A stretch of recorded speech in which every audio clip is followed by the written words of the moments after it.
Muy buenas tardes, bienvenidos a la exposición sobre arcillas, tanto propiedades físicas, químicas e hidráulicas. Nosotros somos el grupo uno de mecánica de suelos a cargo del catedrático Calcina Colchiarmando.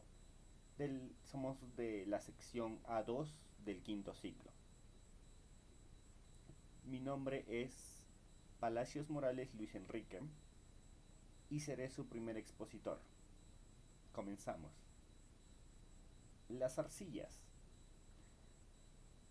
Las arcillas es un tipo de roca natural sedimentaria que proviene de la descomposición de las rocas del feldespasto, siendo un silicato alumínico hidratado. Puede ser un elemento suelto o puede estar formado una masa de estado sólido. Puede ser coherente o incoherente. Es un material terroso, de grano generalmente fino y capaz de convertirse en una masa plástica al mezclarse con ciertas cantidades de agua. Conserva su forma inicial después del secado, adquiriendo a la vez la suficiente dureza para ser manejada.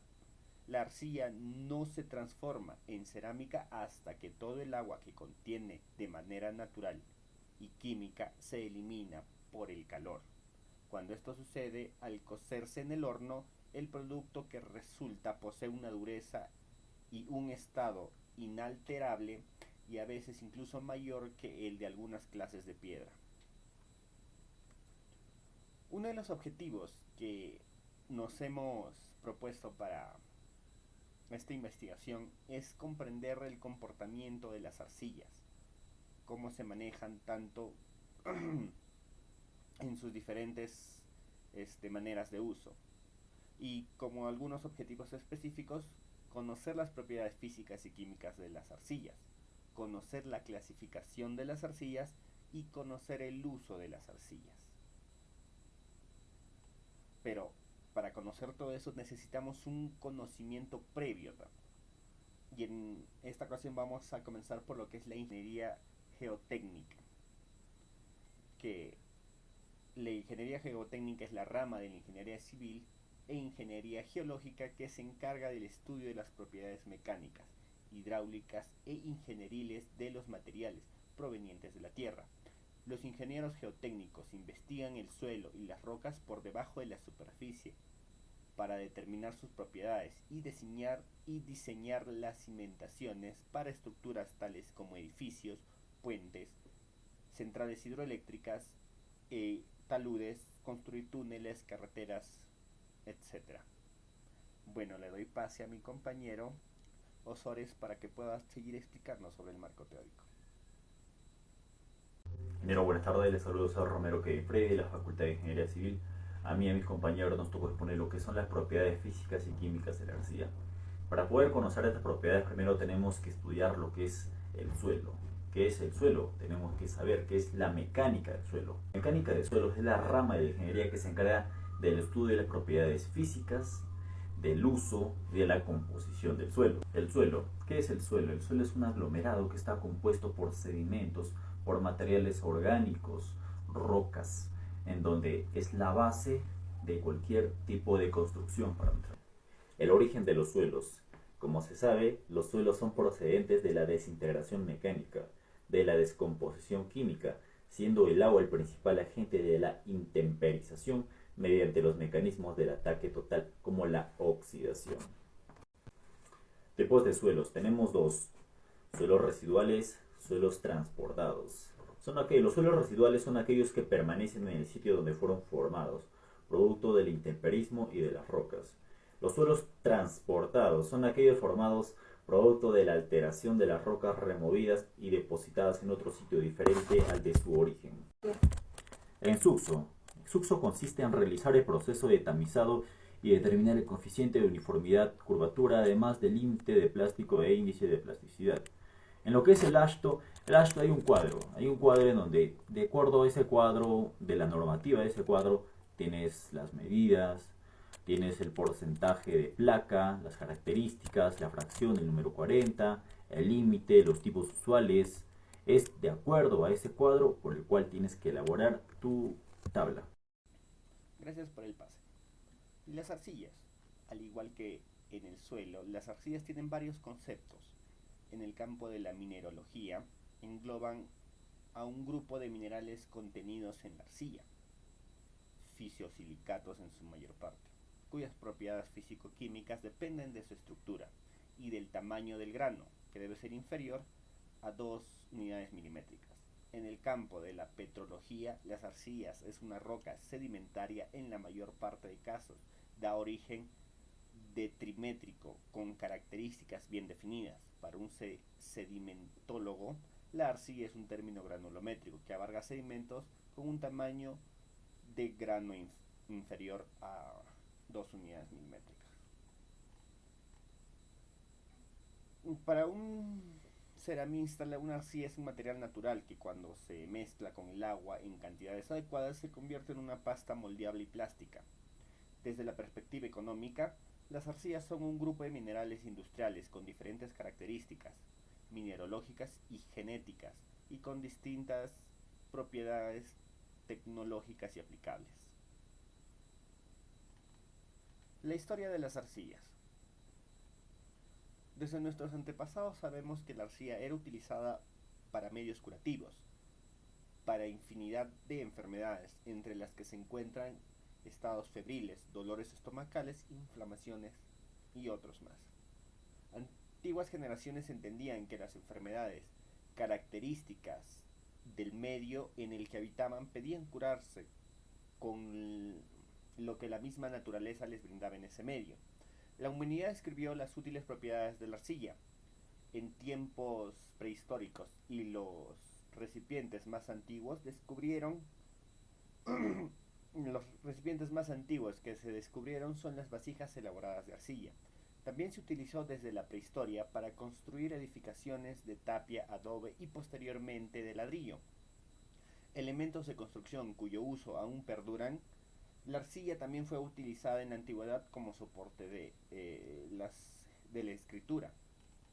La arcilla coincidía al fuego, la cerámica, que es uno de los medios más baratos de producir objetos de uso cotidiano y una de las materias primas utilizadas fundamentalmente aún hoy en día en ladrillos, vasijas, platos y objetos de arte.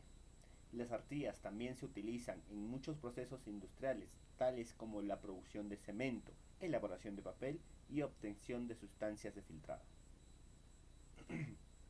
Minerales en las arcillas. Las arcillas principalmente se constituyen por silicatos de aluminio, magnesio, hierro y otros metales hidratados y que con estructuras cristalinas bien definidas pueden ser resultado de la descomposición química de los minerales, que se encuentran en rocas ígneas y metamórficas. De acuerdo al ordenamiento de los átomos en las láminas, se distinguen láminas silicatas constituidas de un átomo de silicato y 4 átomos de oxígeno alrededor, y láminas alumínicas constituidas por un átomo de aluminio rodeado de 6 átomos de oxígeno. La clasificación de las arcillas. La clasificación se puede poner frente a varios factores, así dependiendo del proceso geológico por la que se originó y la ubicación del yacimiento en el que se encuentra. Se pueden clasificar en dos principalmente: las arcillas primarias y las arcillas secundarias. Las primarias se utilizan cuando el yacimiento donde se encuentra es el mismo lugar donde se originó. Puede ser el caolín, que es la única arcilla primaria conocida. Las arcillas secundarias son todas las que se han desplazado después de su formación, por fuerzas físicas o químicas. Se encuentran entre ellas el caolín secundario, las arcillas refractarias, las arcillas de bola, el barro de superficies y el grés.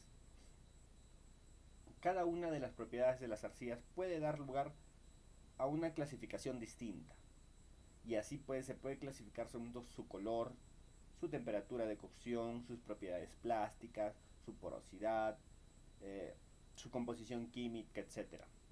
pero la estructura de los minerales que componen las arcillas se determinan en tres grandes grupos, y esos son las caolinitas.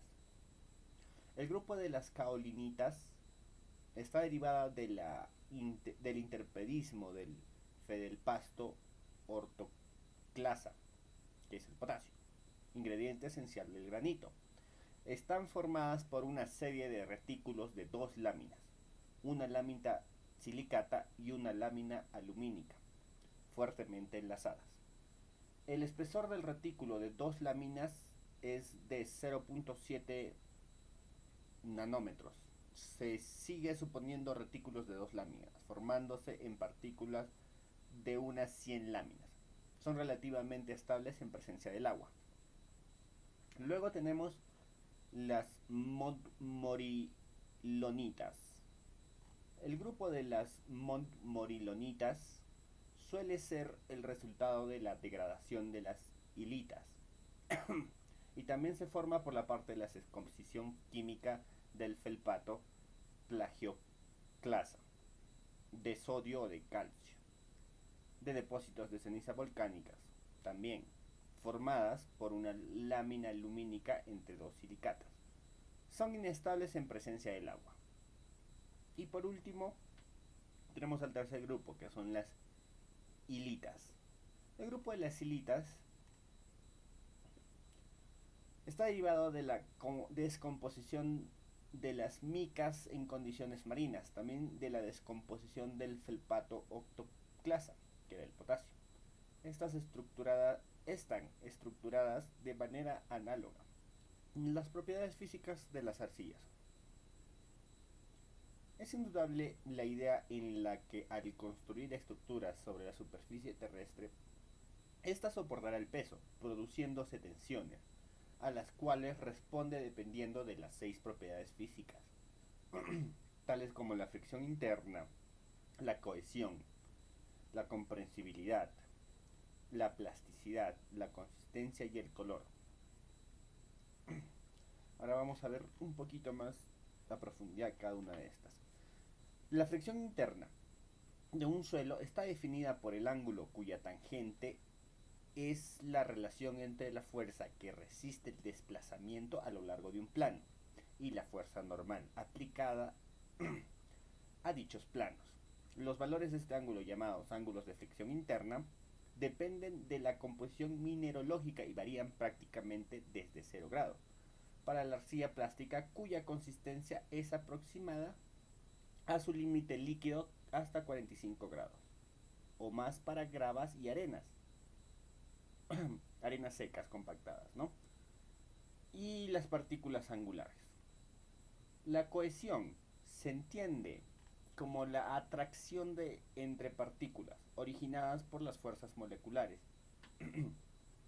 y las películas de agua. Por lo tanto, la cohesión de un suelo varía si cambia su contenido de humedad. Los suelos arcillosos tienen cohesión alta, mayor a 0.25 kilos por centímetro cuadrado. Luego tenemos a la comprensibilidad. Esta se define como la pendiente del tramo virgen en la curva de comprensibilidad del suelo, el índice de comprensibilidad secundario. Se define como la pendiente de la curva consolidada una vez como se ha completado en el 100% de la consolidación primaria. La teoría de Taylor propone que la comprensibilidad depende de la relación de vacíos y la viscosidad lineal irregular desarrollada durante la consolidación primaria. Sin embargo, la teoría de Buissmann-Suchlier propone que la comprensibilidad está en función del esfuerzo efectivo y la velocidad de deformación.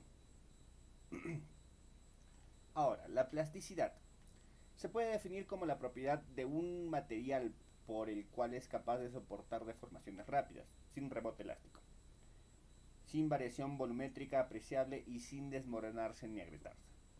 Esta es la proporción del suelo que le permite ser moldeado y soportar deformaciones rápidas.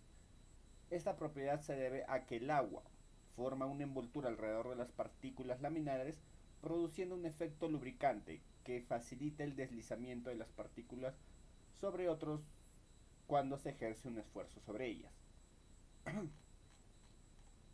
La consistencia es el estado de adoptar el suelo fino que depende del contenido de la humedad que presenta al pasar de estado saturado a un estado seco. La mecánica de suelos se ha desarrollado varios métodos para medir la plasticidad, uno de los cuales es el desarrollo por Attenberg, cuyos principales estados de consistencia son estado líquido, cuando las propiedades y apariencia de, y apariencia de una suspensión, estado semilíquido, con las propiedades de un fluido viscoso, estado plástico, en el que el suelo se comporta plásticamente, estado semisólido, en el que el suelo tiene la apariencia de un sólido, pero esta disminuye de volumen al someterlo al secado, y estado sólido, en el que el volumen del suelo no varía con el secado.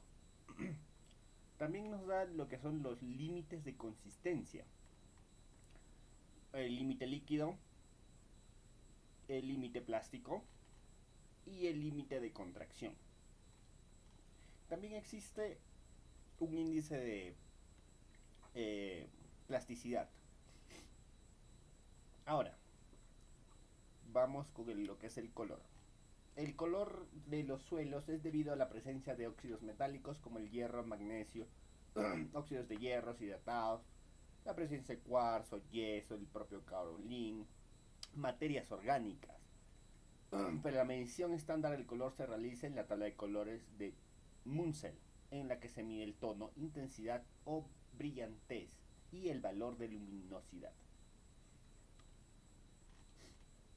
Ahora, propiedades químicas de las arcillas. Capacidad de intercambios catiónicos. Esta propiedad se puede definir como la suma de todos los cationes de cambio de un mineral que pueda absorber dependiendo de su pH. Esta propiedad fundamental es la esméctica. La arcilla del grupo de los monolitos son capaces de cambiar fácilmente los iones fijados en la superficie exteriores de sus cristales, en los espacios interlaminares o en otros espacios interiores de la estructura. Por otros existen las soluciones acuosas solventes. Es equivalente a la medición total de las cargas negativas de los minerales, las mismas que pueden ser generadas de tres formas diferentes: sustanciosas isomórficas, enlaces insaturados de los bordes y superficies, y disociación de los grupos hidróxidos accesibles. Ahora pasemos a los tritics.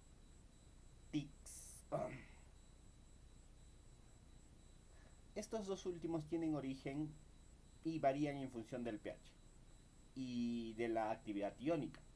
Corresponden a los bordes cristalinos que químicamente activos y representan el 20% de la carga total de la lámina.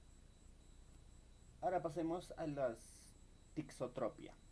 La tixotropia proviene del griego trixis, que es tocar, y tropos, convertir. Es la propiedad de algunos fluidos no newtonianos y pseudoplásticos que muestran un cambio dependiendo al tiempo de su viscosidad en cuanto más se somete el fluido a un esfuerzo de cizalla. Más disminuye su viscosidad, y un fluido tixotrópico es un fluido más que tarda en tiempo finito alcanzar una viscosidad de equilibrio cuando hay un cambio instantáneo en el ritmo de la cizalla. Sin embargo, no existe una definición universal. En términos, a veces se aplica a los fluidos pseudoplásticos que no muestran una relación viscosidad-tiempo. El primero muestra una disminución de la viscosidad a lo largo del tiempo, a una velocidad de corte constante, mientras que la última muestra una disminución al aumentar la velocidad de los cortes. A los fluidos que exhiben las propiedades opuestas en la agitación o a lo largo del tiempo provocan solidificación, y a esto se les llama reopépticos. A veces les dicen antitoxitrópicos. y son mucho menos comunes. Ahora tenemos superficies específicas. La superficie específica o área específica es una relación de la suma del área superficial externa e interna, y si es que hubiese una partícula de masa en el suelo dividido por la misma masa, con unidades típicas de metros cuadrados por gramo más el suelo. Por facilidad de cálculo matemático se puede determinar que la superficie específica para formas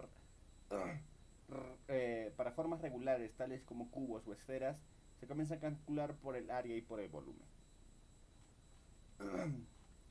También vamos a tener las capacidades de absorción, que estas propiedades están directamente relacionadas con su textura, que se puede hablar de dos tipos de procesos que difícilmente se dan de forma aislada,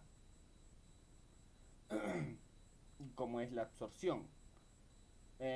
Procesos físicos como la retención por capilaridad y absorción.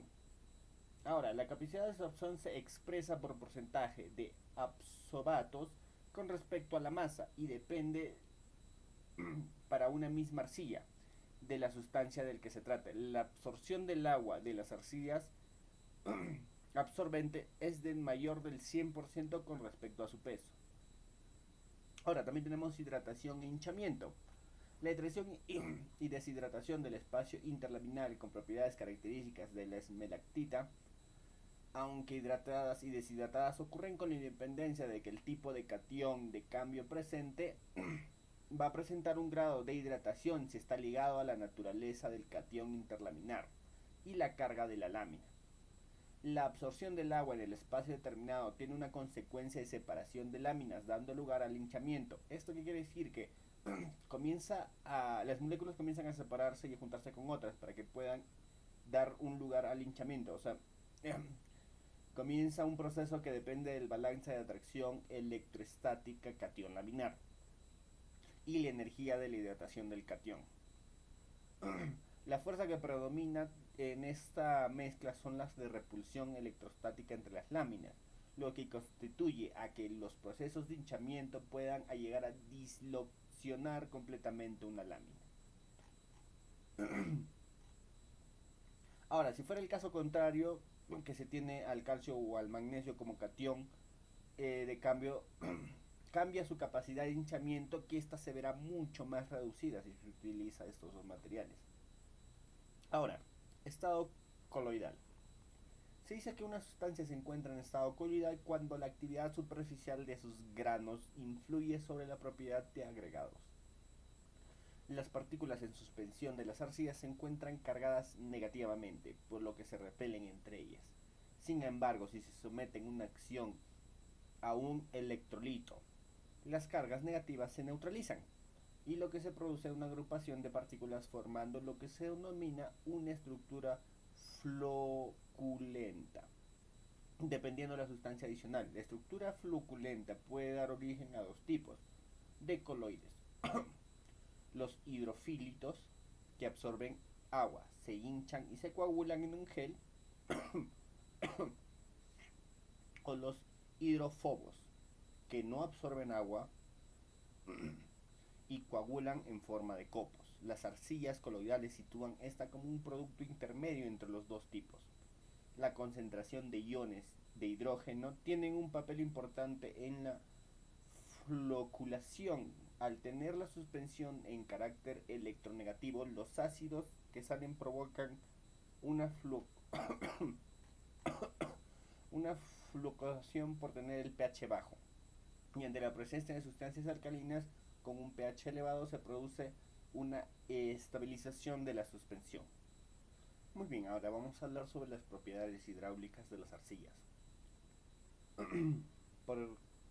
Primero tenemos a la capilaridad y la tensión superficial. La tensión superficial es la propiedad de un líquido en la que el interfaz líquido-gas, por el cual las moléculas de la superficie soportan una fuerza de tensión. La capilaridad es un fenómeno que, debido a la tensión superficial en virtud del cual un líquido asciende por los tubos de pequeños diámetros por entre láminas muy próximas, pero no siempre ocurre así debido a la atracción entre moléculas iguales y moléculas diferentes con fuerza que depende del tipo de sustancia.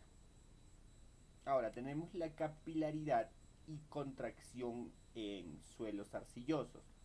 La capilaridad de las arcillas se explica mediante la interacción de dos fuerzas: absorción entre las partículas activas del suelo y el agua con la fuerza osmótica propia de las fases líquidas y explicada por concentración de iones. En la absorción fluye la adherencia y la tensión superficial. Ahora, la contracción y expansión de las arcillas. Se conoce como suelo expansivo a aquellos que presentan expansiones o contracciones, un poco redundante, ¿no? O sean cambios de volúmenes cuando varían su humedad o contenido de agua. Los materiales de arcilla tienen la capacidad de absorber una gran cantidad de agua y retenerla debido a su estructura. El agua produce un incremento de volumen. Como ya hemos mencionado anteriormente, también le da una drástica reducción de volumen cuando el agua retenida es secada, o sea, se meten a hornos. Esto significa aumentar la fuerza efectiva del suelo al perder el agua, y el suelo se contraerá agrietándose.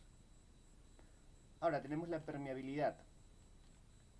Según la ley de Darcy, que gobierna el flujo de agua a través de los suelos saturados, que también es válida para suelos no saturados, en los suelos no saturados, el flujo de agua a través de la fase por la que existe una íntima relación en la permeabilidad y la curva característica del suelo agua varía aproximadamente y puede ser utilizada para obtener la permeabilidad de un suelo no saturado, de esta curva característica del suelo agua. Flujo laminar y turbulento. Estos son dos tipos de flujo que tiene que ver con las líneas de flujo. Tal es el caso del flujo laminar, en el que las líneas del flujo permanecen sin juntarse a bajar velocidades en los suelos. El flujo turbulento, en el que las líneas de flujo no son paralelas entre sí. Ahora, pasamos al uso de las arcillas. Las arcillas van a tener mayormente sus usos en dos ambientes. Primero vamos a tenerlo en lo que es la construcción. Desde el comienzo de la humanidad, el principio del uso de la arcilla como la hilita, la esmectita, se da en la industria de la construcción a un 90%, como en tejas, ladrillos, tubos, baldosas, alfarería tradicional, azulejos y muchos más. También se da en otras industrias, tales como la fabricación de papel, el caucho, pinturas absorbentes, decorantes, arenas de moldeo, productos químicos y farmacéuticos, agricultura y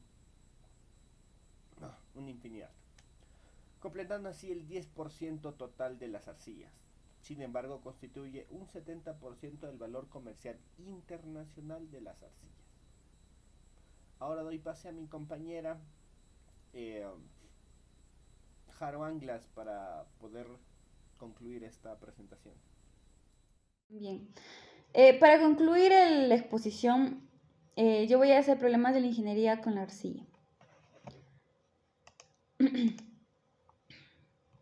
Algunos casos problemáticos en los que hay que presenciar, ¿no?, de arcilla en las obras son los siguientes, como por ejemplo las perforaciones con diamantina o la exploración, desarrollo y la explotación que se hacen en las mineras, en las carreteras y también en las edificaciones urbanas. En los problemas, lo que vemos en perforaciones diamantinas, si hay arcilla, esto va a impedir que la recuperación sea el 100% de los testigos. También en estas zonas, si hay arcilla, tiende a fallar y amarra las tuberías. Esto va a quitarnos tiempo, ya que se va a tener que hacer se va a tener que solucionar el problema. También va a haber pérdida de materiales al momento de hacer, ¿no?, solucionar esta dificultad. En lo otro, que son las elaboraciones de exploración, desarrollo y explotación. Aquí es dificultoso poder atravesar la zona si es que está lleno de arcilla. Se pierde tiempo al tratar de atravesar este lugar Y en zonas de falla es necesario armar, ¿no? Los cuadros, los que son encostillados, los enrejados, los escribados y sus marchabantes, y si es necesario se arma también los castillos. Estas arcillas también suelen causar diversos accidentes que son el soterramiento de personal en las camionetas, etcétera, etcétera. Lo que sí hay que recalcar es que hay una pérdida o deterioro en los materiales. Como ya lo mencioné, las tuberías, barretos, máquinas, percheros, maderas, cimbras, etcétera, etcétera. Genera deslizamientos en los tajos abiertos también. Más que nada eso se ve en lo que es en la selva, en las épocas de lluvia. En lo que es en las carreteras, inestabiliza los taludes, provoca un debilitamiento en los muros de contención en la carretera. Lo que también hace es provoca derrumbes en los huaicos. También hace lo que es el fracturamiento de vías asfálticas debido, ¿no?, al abombamiento de la arcilla.